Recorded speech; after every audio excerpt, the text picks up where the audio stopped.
அஸ்ஸலாமு அலைக்கும் வரஹமத்துல்லாஹி வரகாத்துஹு. நம்ம ஒரு வெண்டைக்காயை வச்சு இன்றைக்கி செட்டிநாட் ரெசிபி. இது ரொம்ப ரொம்ப ஃபேமஸ் எங்கள் ஊரில். இந்த வெண்டைக்காய் மண்டி எப்படி செய்யணுன்றதை வாங்க நம்ம வீடியோவில் போய் பார்க்கலாம். நம்ம இந்த வெண்டைக்காய் மண்டி செய்கிறதுக்கு இந்த கழனி மண்டின்னு சொல்லுவாங்க. இதை அரிசி புழுங்கல் அரிசி இருக்கு பாருங்கள், நம்ம சாப்பாட்டுக்கு எடுக்கிற பாருங்க. அந்த சாப்பாட்டு அரிசியை ஊற வச்சுட்டு கழுகி அந்த கழனி தண்ணி எடுக்கணும். கழனி மண்டி இதுதான் நம்ம மண்டிக்கு தேவையான. இதில் நம்ம ஒரு எலுமிச்சம்பழ அளவு புளி இதை நம்ம அதில் ஊற வச்சு இதை கரைச்சிக்கிறோம். இதுக்கு தேவையான தண்ணி இதை நம்ம ஊறட்டும். அதுக்குள்ளே நம்ம தாளிக்க ஆரம்பிக்கலாம். மண்டிக்கு நம்ம கொஞ்சம் எண்ணெய் ஊற்றிக்கிடுவோம். வெண்டைக்காயெல்லாம் எல்லாத்தையும் வதக்கணும். நம்ம ஒரு ஸ்பூன் கடுகு உளுத்தம் பருப்பு முதல்ல சேர்த்துக்கிடுவோம். அது பொரியட்டும்.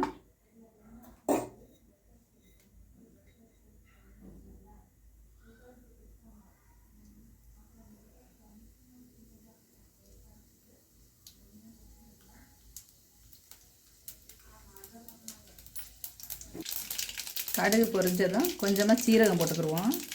அதேமாரி கொஞ்சோண்டு வெந்தயம் போட்டுக்கிடுவோம். அதெல்லாம் வாசனைக்கு நல்லாயிருக்கும். கொஞ்சமாக கடலை பருப்பு ஒரு அரை ஸ்பூன் கடலை பருப்பையும் போட்டுக்கிடுவோம்.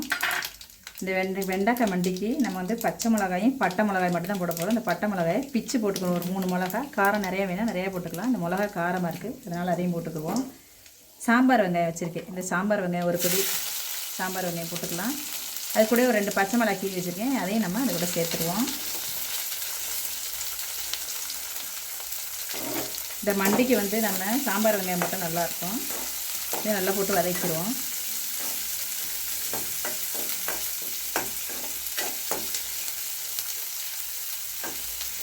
இப்போ அதை நம்ம ஒரு 2 ஆறுக்கு கருவேப்பிலையும் சேர்த்துருவோம். சேர்த்துட்டு வெண்டைக்காயை கூடவே சேர்த்துருவோம். நம்மளுடைய வெண்டைக்காய் மண்டிக்கு நல்லா தனியாக வதக்க வேணாம், இதிலே வதக்கிட்டோம்னாவே போதுமானது. இதுவே வதக்கிக்கிறோம். நம்ம செட்டிநாட் பக்கம் இது ரொம்ப ஸ்பெஷலு. எங்கள் வீடுகளில் விசேஷம்லாம் வந்தால் இந்த வெண்டைக்காய் மண்டி கண்டிப்பாக செய்வோம். நாங்கள்லாம் விசேஷத்தில் இது நல்லா இந்த எண்ணெயிலே வதக்கிடுவோம்.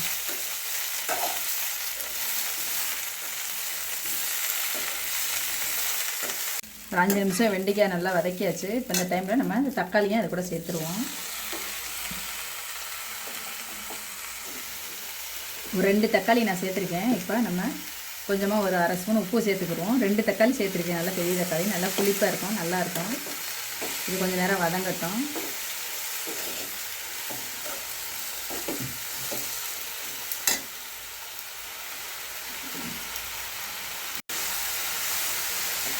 கொஞ்சம் வதங்கிக்கிட்டு இருக்கு. இந்த டைமில் நம்ம ஒரு 1/4 ஸ்பூன் மஞ்சத்தூள் மட்டும் சேர்த்துக்குவோம். இதுக்கு மிளகாலாம் எதுவும் கிடையாது. இந்த பச்சை மிளகாயும் பட்டை மிளகாயும் கிள்ளி போட்டது மட்டும்தான்.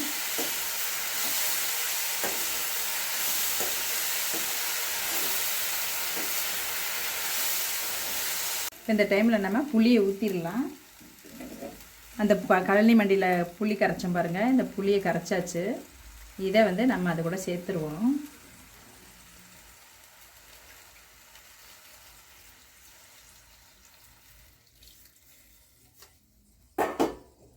அவ்வளோதான். இப்போ நம்ம இதை கொஞ்சம் நேரம் நல்லா வேகட்டும். இந்த கழனி தண்ணியில் எப்போவுமே இந்த அரிசி புழுங்கல் அரிசி கழனி தண்ணியில் தான் அந்த புளியை கரைப்போம். நாங்கள் அதை கரைச்சி நல்லா ஊற்றிட்டோம்னா அவ்வளோதான். தண்ணி ரொம்ப தேவையில்லை. மூடி வச்சுருவோம். புளி ஊற்றினா வெண்டைக்காய் வேகாதுன்னா இல்லை, வெண்டைக்காய் வெந்துடும். நம்ம இது கூட கத்திரிக்காய் வாழைக்காய் எல்லாமே கூட போட்டுக்கலாம். நான் இன்றைக்கி வெறும் வெண்டைக்காய் மண்டி தான் பண்ணியிருக்கேன். கொஞ்சம் மீடியமாக வச்சுக்குவோம். அடுப்பு ரொம்ப வேணாம். கொஞ்சம் நேரம் வேகட்டும். வெந்த உடனே நம்ம திறந்து பார்க்கலாம். ஒரு 5 நிமிஷம் இருக்கட்டும். 5 நிமிஷம் ஆயிடுச்சு. திறந்து பார்ப்போம். வெண்டைக்காய் இந்த அளவுக்கு வெந்திருக்கணும். ஓரளவுக்கு நல்லா வெந்திருக்குது. இன்னொரு 5 நிமிஷம் அப்படியே ஸ்லோவில் விட்டுருவோம். நல்லா வெண்டைக்காய் நல்லா சூப்பராக வெந்திருக்கும். தண்ணியும் கொஞ்சம் சுண்டிடும். இன்னொரு 5 நிமிஷம் அப்படியே இருக்கட்டும். நடுவில் ஒரு இப்படி கிண்டி விடுவோம். அவ்வளோதான். இன்னொரு 5 நிமிஷம் அப்படியே இருக்கட்டும். தண்ணி கொஞ்சம் சுண்ட ஆரம்பிச்சிடும். வெந்திருக்கு. போய் முக்கால்வாசி வெண்டைக்காய் வெந்துருச்சு. இன்னும் ஒரு ஸ்லோவில் வச்சுட்டு ஒரு 5 நிமிஷம் வைப்போம். மூடி வச்சுருவோம். அப்படியே இப்போ நம்ம வெண்டைக்காய் மண்டி எவ்வளோ தூரம் ரெடியாக இருக்குன்னு பார்க்கலாம். நல்லா ரெடியாகிடுச்சு. இந்த டைமில் ஒரு அரை ஸ்பூன் சீரகம் இதை நம்ம நல்லா கையில் அப்படி நசுக்கிட்டு நல்லா நசுக்கிட்டு அப்படி போட்டோம்னா வாசனை கமகமாக நல்லாயிருக்கும். இதை நம்ம செட்டிநாட்டு மண்டி தயாராகிடுச்சு. சீரகத்தை தூளாக போடலாம், ஆனால் அதோட வாசனை வேறு.